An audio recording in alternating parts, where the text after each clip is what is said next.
Hello दोस्तों, मैं शिवम कुमार अपने YouTube channel Shri coaching classes में आपका हार्दिक स्वागत करता हूं। तो आज दोस्तों पढ़ेंगे चैप्टर 2 क्लास 12 की फिजिक्स में चैप्टर 2 स्थिर वैद्युत विभव तथा धारिता के बारे में है ना। वो मैंने चैप्टर पढ़ा रखा है। आज हम उसके न्यूमेरिकल कवर करेंगे, ठीक है। यहाँ से आपके 100 में 100% न्यूमेरिकल आएगा जरूर, या फिर वो 2 नंबर में आ सकता है या फिर आपका धारिता से पूछ लेगा। मीन्स डायग्राम बना लेगा और पूछेगा कि तुल्य धारिता बताइए, या फिर 2 नंबर में इस तरह के क्वेश्चन पूछेगा कि इसमें वैद्युत विभव ज्ञात कीजिए, है ना। तो मैंने लिखा है, आइए बिना देर करते हुए पढ़ते हैं और इसको देखते हैं कि कैसे हम सॉल्व करेंगे, ठीक है। तो अगर आप हमारे चैनल पर नए हैं तो प्लीज़ आप हमारे चैनल को सब्सक्राइब जरूर कीजिए, है ना, और लाइक कीजिए, ठीक है। तो आइए शुरू करते हैं। देखिए हमारा पहला क्वेश्चन क्या है, 3.4 × 10⁻⁷ है ना। कूलाम के आवेश को अनंत से किसी बिंदु तक लाने में 1.7 × 10⁻⁵ जूल कार्य करना पड़ता है, तो विद्युत विभव ज्ञात कीजिए, है ना। ये आपका 2 नंबर में इंपॉर्टेंट क्वेश्चन। अब यहाँ पर क्या है, जैसे अब पूछ लेगा विद्युत विभव ही, लेकिन यहाँ डिजिट चेंज कर देगा और यहाँ पर डिजिट चेंज कर देगा, बाकी सेम क्वेश्चन आपका वही हो जाएगा। तो देखिए 2 नंबर आपको कैसे लगाने। सबसे पहले आप विद्युत विभव पूछ रहा है, तो सबसे पहले क्या करना है मैं बताता हूँ। सबसे पहले लिखेंगे हल, है ना। क्वेश्चन करने का तरीका है, लिखेंगे हल, ये मैंने लिखा हल, है ना। तो आइए हल में क्या लिखेंगे। देखिए सबसे पहले लिखेंगे हल में दिया है, ठीक है, दिया है, लिखेंगे दिया है। अब देखिए क्या क्या दिया है, ये हम लिखे यहाँ कूलाम। अब कूलाम की बात भी, तो कूलाम मतलब क्या होता है, आवेश ही तो होता है। आवेश को किससे रिप्रेजेंट करते हैं, क्यों से। तो यहाँ लिखेंगे क्यों बराबर, जो हमने दे रखा है वो लिखेंगे, क्यों बराबर 3.4 × 10⁻⁷, है ना। ये आपका कूलाम दे रखा है, ठीक है। फिर उसके बाद क्या दे रखा है, आवेश दे दिया। फिर उसके बाद क्या है, तक लाने में जूल। अब जूल जब दिया है तो जूल किसका मात्रक होता है, आगे दिया भी है। कार्य को किससे रिप्रेजेंट करते हैं, W से। तो यहाँ हो जाएगा W, ये मैंने लिखा W, है ना। W बराबर कितना दे रखा है, 1.7 × 10⁻⁵ और क्या है ये, जूल। तो ये हो गया। हमें निकालना है क्या, वैद्युत विभव मीन्स V, क्वेश्चन मार्क, है ना। तो ये आपका था, इतना कुछ दे रखा है। अब हम क्या लिखेंगे, अब आपको वैद्युत विभव निकालना है, तो वैद्युत विभव की जो सूत्र होता है, फार्मूला होता है, वो लिखेंगे। तो आपको पता है ना क्या होता है, V बराबर W/Q, यही तो आपका फार्मूला होता है। V बराबर W/Q, ये आपका फार्मूला होता है। चलिए इसी फार्मूले पर आपको W भी दे रखा है और Q भी दे रखा है, इसको रख देंगे, सॉल्व कर देंगे, हमारा आंसर निकल आएगा। तो आइए शुरू करते हैं। यहाँ लिखेंगे हम V बराबर, जहाँ W है W की जगह क्या रखेंगे, W की जगह ये रखेंगे हम 1.7 ×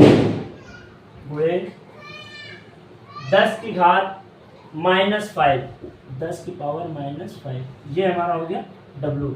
उसके बाद Q देखिए, Q कितना दे रखा है, 3.4 × 10⁻⁷, है ना। तो आइए जरा इसको हम सॉल्व करते हैं। देखिए कुछ बच्चों को क्या होता है, अब इस तरह का कैलकुलेशन आ गया, मैथ वाले बच्चे तो चलो कर लेंगे, लेकिन बायोलॉजी वाले बच्चे हैं वो बेचारे क्या करेंगे। तो देखिए क्या है करने का तरीका, देखिए पॉइंट के बाद यहाँ कितने डिजिट हैं, 1, ठीक है। नीचे आइए, पॉइंट के बाद कितने डिजिट हैं, 1। जब पॉइंट के बाद हमारे इक्वल डिजिट होते हैं, मीन्स पॉइंट के बाद अगर 2 डिजिट वहाँ भी है, 2 डिजिट यहाँ भी है, तो पॉइंट से पॉइंट आप कैंसिल कर देंगे। मीन्स आपके पॉइंट के बाद डिजिट जो है वो बराबर होने चाहिए ना। जैसे 3 यहाँ पर, 3 यहाँ पर भी, 4 यहाँ पर तो 4 यहाँ पर, है ना। तो इस तरह, तो यहाँ देखिए क्या करेंगे हम, ये 1 पॉइंट, तो पॉइंट ये हटेगा और पॉइंट ये हटा दिए, ठीक है। तो आप देख सकते हैं मैंने दोनों पॉइंटों को हटा दिया। चलिए आगे देखते हैं। तो यहाँ जब पॉइंट हटा देंगे तो ये हमारा क्या बचेगा, 17 × 10⁻⁵, ये हो जाएगा। और अब यहाँ देखिए क्या करना है, इसको पहले यहाँ लिख देंगे, ये मैंने लिखा है 34, है ना। देखिए क्या है, ये 10⁻⁷ है। अगर देखिए पहले समझिए, पहले मैंने लिखा 10⁻⁵, आप देख सकते हैं यहाँ 34 बचेगा, गुणे 10⁻⁷ है। इस 10⁻⁷ को हम ऊपर ले जा रहे हैं, तो ये -7 वो क्या हो जाएगा, +7। तो यहाँ लिख रहे हैं इसके जगह पर, तो यहाँ आ जाएगा गुणे 10 की घात, ये -7 ऊपर जाएगा क्या हो जाएगा, +7। ये अब इसको काट दिया, 17 के 17 और 17 दूनी 34 है ना, ये हो गया 2, ये जब कटेगा तो 2 हो जाएगा, ठीक है। चलिए 2 होगी, कोई बात नहीं। तो ये बराबर क्या आएगा 1/2। अब देखिए जब हम इस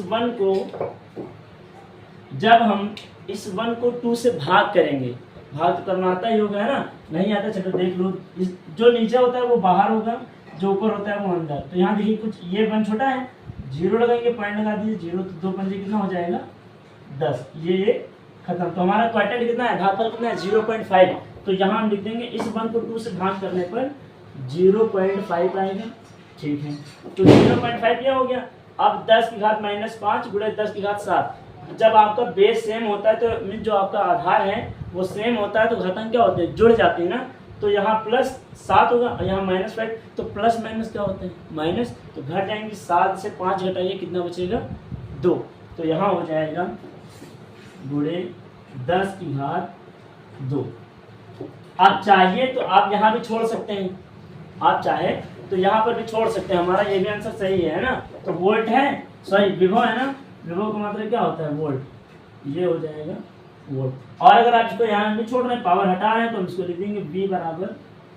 अब ये पॉइंट जब यहाँ आ जाएगा तो ये 10 की घात घर कम हो जाएगी, तो हम क्या कर देंगे, इस 5 का मल्टीप्लाई से करा देंगे, तो ये हमारा सीधे निकल आएगा 50 और ये आ जाएगा वोल्ट, और ये हमारा क्या हो जाएगा आंसर, ठीक है। तो ये हमारा रहा पहला क्वेश्चन, पहला न्यूमेरिकल है ना। और उम्मीद करते हैं कि आपको पहला न्यूमेरिकल अच्छे से समझ में आया होगा, ठीक है। क्या किए हैं, 17 को 34 से कैंसिल कर दिए, 1/2 आएगा, 1 को 2 से डिवाइड करेंगे 0.5, जिसमें से इसको माइनस करेंगे 10 की घात 2 आएगा।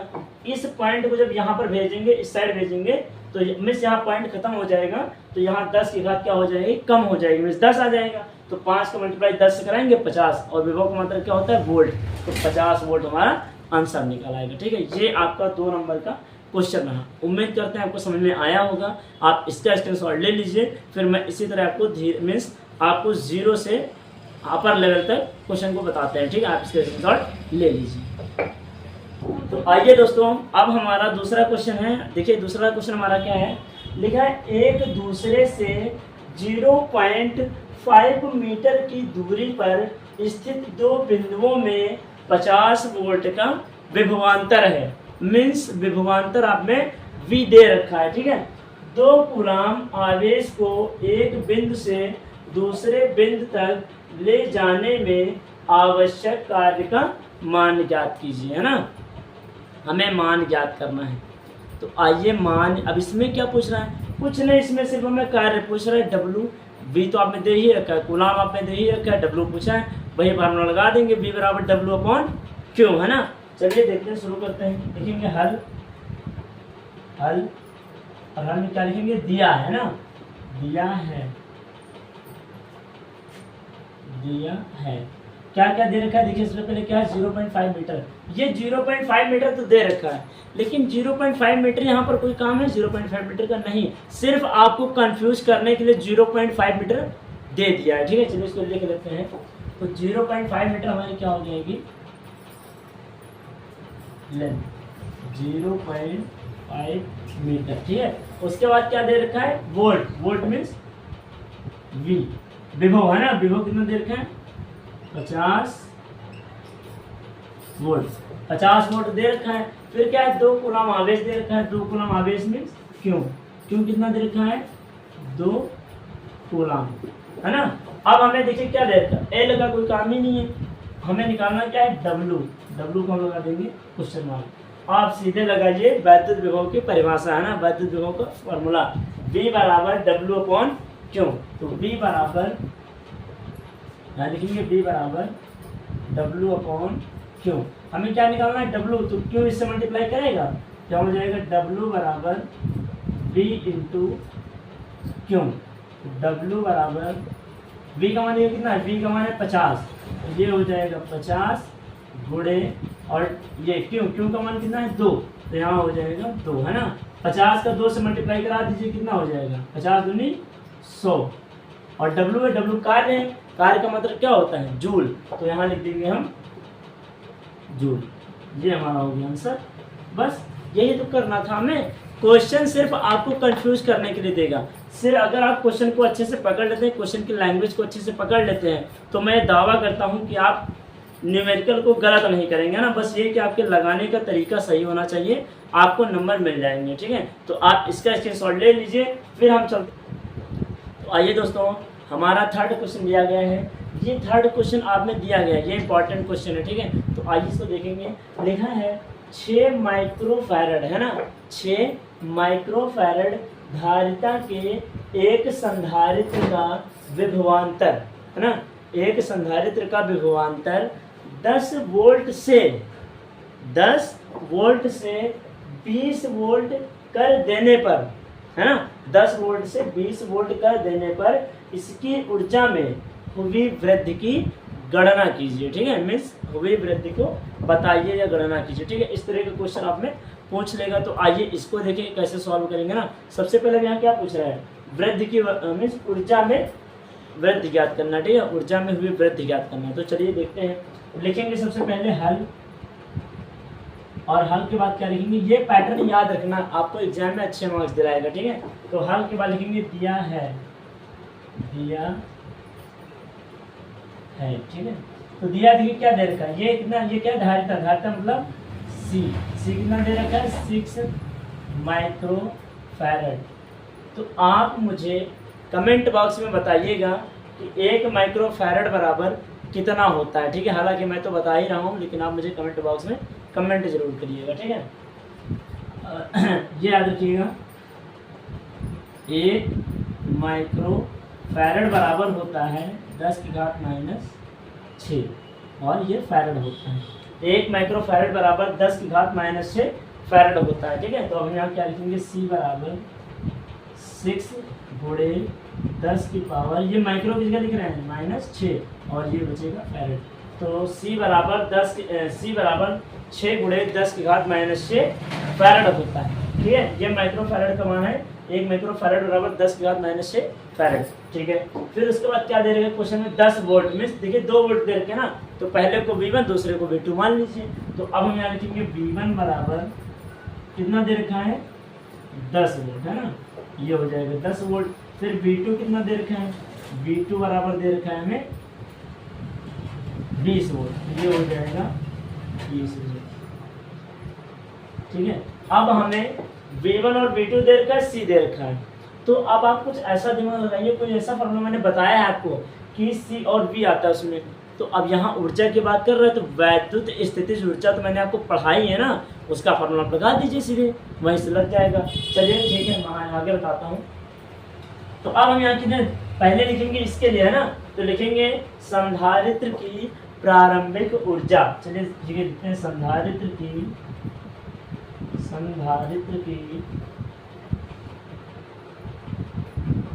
प्रारंभिक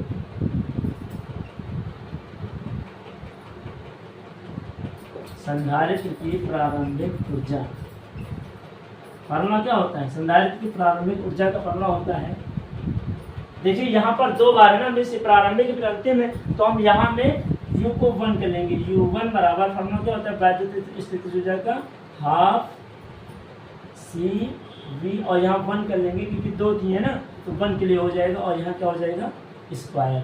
तो U1 बराबर ½ CV1 स्क्वायर, है ना, तो यहाँ ठीक है, ये हो जाएगा 1/2। C का मान ये कितना, C का मान मैंने निकाला है 6 गुणे 10⁻⁻6 इंटू V1 का मान कितना है 10 का स्क्वायर कर दीजिए, तो ये हो जाएगा 10 का स्क्वायर। इसको सॉल्व कर 2 × 2 2 × 6, है ना। चलिए कोई बात नहीं, तो ये हमारा U1 चलेगा 3 गुणे 10⁻⁻6, और 10 का स्क्वायर करेंगे कितना हो जाएगा 100, और 100 को हम 10⁻2 लिख सकते हैं। क्यों, 100 को हम 10⁻2 लिख सकते हैं। तो -6 में 2 घटा दीजिए भाई, मैंने अभी बताया था ना कि आधार सेम होता है तो घातें जुड़ जाती हैं। तो यहाँ प्लस यहाँ माइनस, प्लस माइनस क्या होगा, माइनस ही तो होगा। तो यहाँ आपका बचेगा U1 बराबर 3 गुणे 10⁻⁻4, ये आपका आएगा U1। तो U1 बराबर हमारा आएगा 3 गुणे 10⁻⁻4, ठीक है। तो हाँ देखिए U1, अब ये U1 है ऊर्जा ही तो है, तो ऊर्जा का मतलब क्या होगा, जूल। तो अब हम यहाँ लिख देंगे जूल। ये हमारा किसका मान आया, U1 का मान आया, ठीक है। इसी तरह हम लिखेंगे संधारित्र की, इसके संधारित्र की अंतिम ऊर्जा है, तो यहाँ लिखेंगे हम संधारित्र की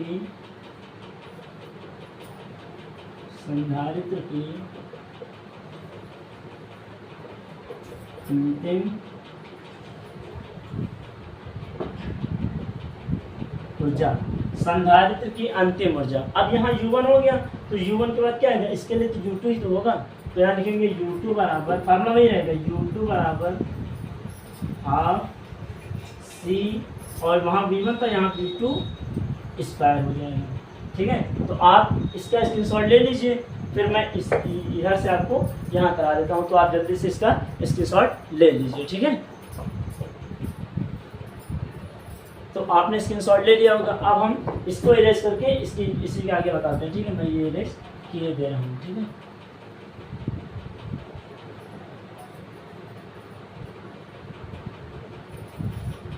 चलिए आगे देखते हैं। तो यहाँ U2 के लिए लिखेंगे U2 बराबर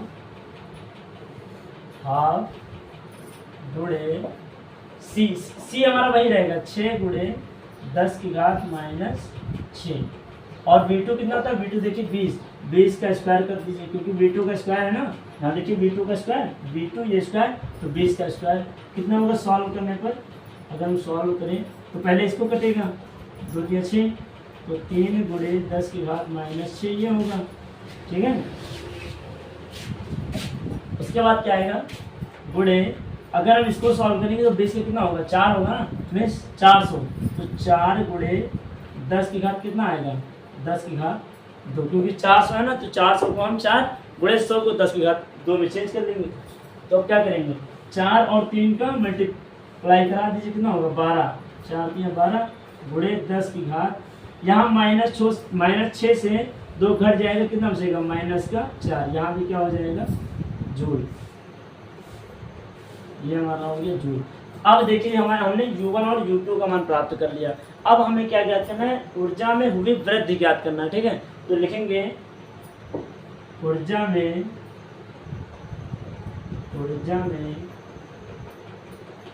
वृद्धि, है ना। तो चलिए दोनों को क्या करेंगे, U2 माइनस U1 कर दीजिए, है ना। U2 माइनस U1 करेंगे, देखिए यहाँ क्या आएगा, इसी के बाद हम लिखेंगे। तो पहले U2 का मान कितना है, U2 का मान लिखिए 12 गुणे 10 की पावर -4, ठीक है। फिर माइनस U1 का मान कितना है, 3 गुणे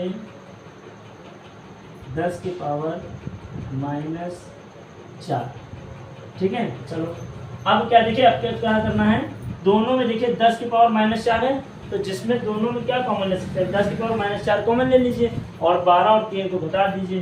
तो अब हम इसको इरेज कर दे रहे हैं, ठीक है। इसके शॉर्ट तो आपने दे ही दिया होगा, तो हम इसको इरेज कर दे रहे हैं यहाँ से, ठीक है।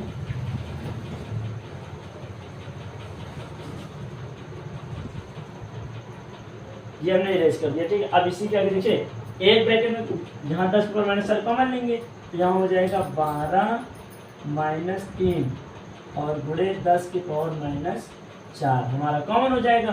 तो 12 से 3 घटाएंगे, कितना बचेगा 9 गुणे 10 की पावर -4, है ना, ठीक है। ये हमने 9 मीन्स 12 से 3 घटाएंगे 9 बचेगा, गुणे 10 की पावर -4।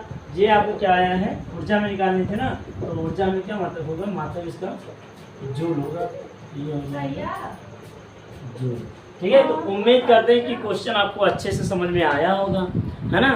तो क्वेश्चन में कोई दिक्कत नहीं है, V1 और V2, फिर उसके बाद ऊर्जा में वैद्युत स्थिति ऊर्जा की परिभाषा से या सूत्र से आप इसको लगा के सॉल्व कर सकते हैं, ठीक है। तो आप इसका स्क्रीनशॉट ले लीजिए, ताकि मैं इसके बाद आपको धारिता के क्वेश्चन को बता देता हूँ, ठीक है।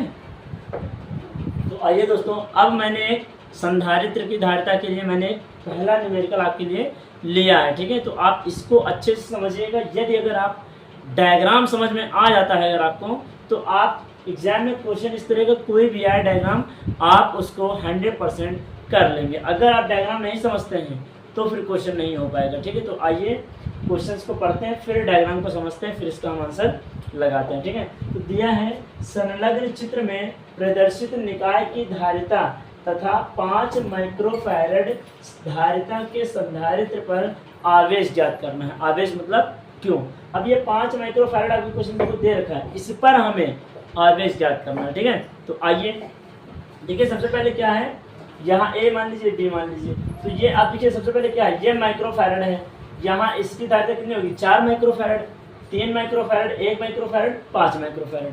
तो सबसे पहले क्या करना है, सबसे पहले आप इस यहाँ पर आइए, सबसे पहले आप यहाँ देखिए, जो जितना मतलब वो लगेगा देखने में डरावना, तो शुरुआत वहीं से करेंगे। ठीक है, तो यहाँ से नहीं करेंगे। देखिए अगर इसको सॉल्व करेंगे तो ये इसमें गड़बड़ हो जाएंगी, तो पहले इसको सॉल्व करिए। देखिए ऊपर नीचे है ना सेम सेम, तो अब ये देखिए एक ऊपर दूसरा इसी के नीचे, तो जब एक ऊपर दूसरा नीचे, तो इसके लिए कौन सा समांतर मीन्स कौन सा क्रम हो जाएगा, श्रेणी क्रम में समांतर क्रम।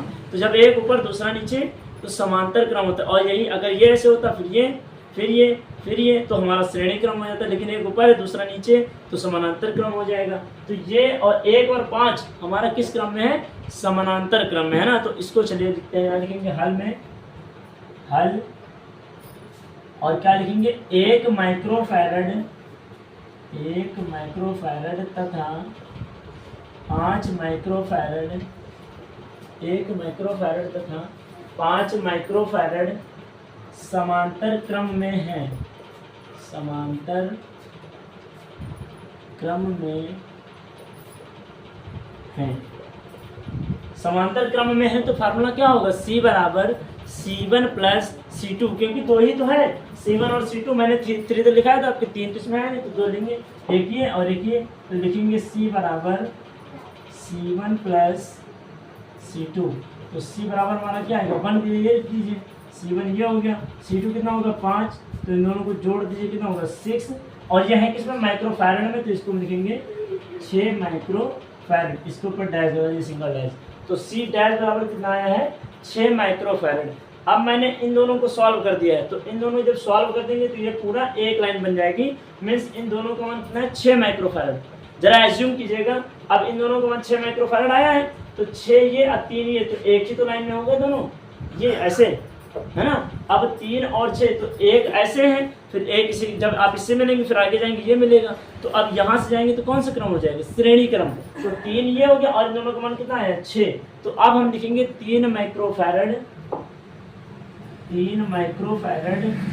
व इनका मान कितना है, इनका मान आया देखिए 6, तो 3 माइक्रोफैरड व 6 माइक्रोफैरड किस क्रम में है, श्रेणी क्रम में। ठीक है, तो श्रेणी क्रम में है, श्रेणी क्रम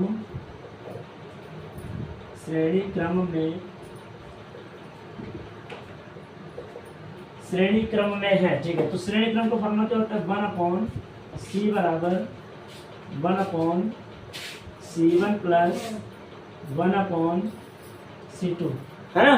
तो ये हमारा हो जाएगा। ठीक है, अब आइए उसके बाद शुरू करते हैं। तो यहाँ क्या लिखेंगे 1/C बराबर 1/C1 का मान कितना है, तो C1 का मान आप देख सकते हैं 3 हो जाएगा, तो ये हो जाएगा 3 प्लस 1/C2 का मान कितना होगा 6, तो हम यहाँ लिखेंगे 6। अब आपको क्या करना है भाई, वहां पर 3 है और यहाँ पर 6 है, तो हमें 6 लाने के लिए अगर 3 और 6 का एलसीएम निकालेंगे तो हमारा 6 ही तो आएगा। अब यहाँ 6 है, लेकिन यहाँ पर 6 करने के लिए हमें कितना का मान आएगा, 2 का मान, तो यहाँ से 2 से मल्टीप्लाई करा दीजिए, 2 हो जाएगा। तो यहाँ पर इसको सॉल्व करेंगे, इसलिए मैं यहाँ पर लिखे दे रहा हूँ 1/C बराबर यहाँ 2 करना 2 हो जाएगा। ठीक है, 2 हो गया, प्लस यहाँ 1 कर दीजिए, 1 हो गया। अब आप नीचे देख सकते हैं दोनों में 6 आ गया, जब दोनों में 6 आ जाएगा तो हम एक बार लिखेंगे, तो यहाँ क्या हो जाएगा 6, तो 3 हो जाएगा, 2 और 1 जोड़ेंगे 3, और ये हो जाएगा 6, 3 निकलना 3, 3 दूनी 6। तो आप इसको डबल डैश, क्योंकि वहाँ पर सिंगल डैश मान चुके हैं ना, तो डबल डैश को हम ले लेंगे। तो C डबल डैश का मान कितना आएगा, ऊपर 1 तो लिखेंगे नहीं, तो C डबल डैश का मान कितना आएगा 2, तो यहाँ हो जाएगा C डबल डैश का मान 2, और ये क्या होगा माइक्रोफैरड, तो C डबल डैश का मान माइक्रोफैरड आ गया। अब हमारा कुछ बच रहा है, तो अब ये और ये तो मैंने सॉल्व कर दिया। ठीक है, अब हमारा क्या बच रहा है, तो अब हमारा 4 बच रहा है ना, 4 माइक्रोफैरड, ठीक है। अब 3 और इसको मैंने पूरे को सॉल्व किया तो हमारा कितना है 2 माइक्रोफैरड। 2 और 4 को लीजिए, अब एक ऊपर फिर एक नीचे, तो समांतर क्रम फिर हो गया। तो इसके आगे लिखेंगे 2 माइक्रोफैरड तथा 4 क्योंकि इसको सॉल्व किए देख सकते हैं, 3 और 6 को सॉल्व करेंगे तो हमारा 2 माइक्रोफैरड है। अब इस 2 माइक्रोफैरड और इस 4 माइक्रोफैरड को हम सॉल्व करेंगे, तो लिखेंगे 2 माइक्रोफैरड व 4 माइक्रोफैरड, 2 माइक्रोफैरड और 4 माइक्रोफैरड किस क्रम में है? समांतर क्रम में है ना। तो समांतर क्रम में है ना, समांतर क्रम में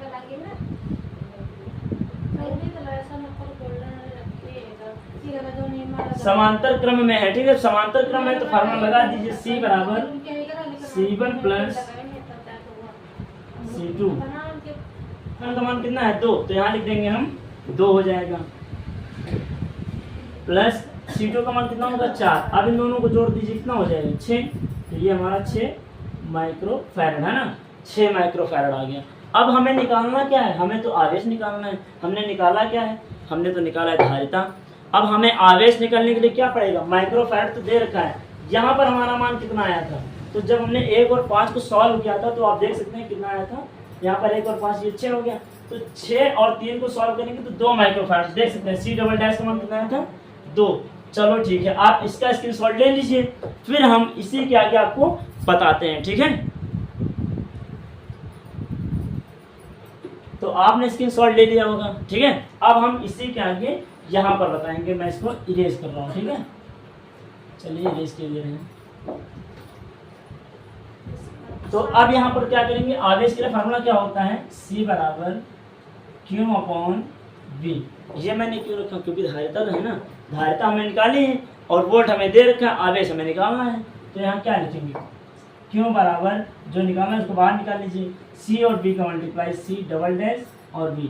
डबल डैश क्यों लिया? क्योंकि 5 माइक्रोफैरड के लिए कह रहा था ना, उसके लिए हमने निकाला है 2 माइक्रोफैरड है, तो ये रखेंगे C डबल डैश। तो यहाँ क्या हो जाएगा? Q बराबर C डबल डैश का मान कितना है? तो 2, ये 2 हो जाएगा, गुणे V का मान कितना है 6, तो ये हमारा 6 हो जाएगा। Q बराबर 2 से कितना हो जाएगा 12। अब 12 आया तो है, लेकिन ये नहीं कि इसका मात्रक आवेश लिख देंगे। आप में क्या चलता आ रहा है? जितना आ रहा है मीन्स माइक्रो में चल रहा है, तो ना, तो ये हो जाएगा micro coulomb, micro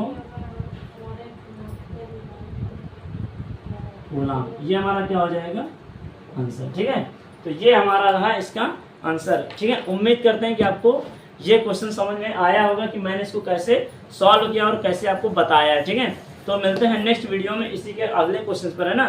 thanks for watching this video.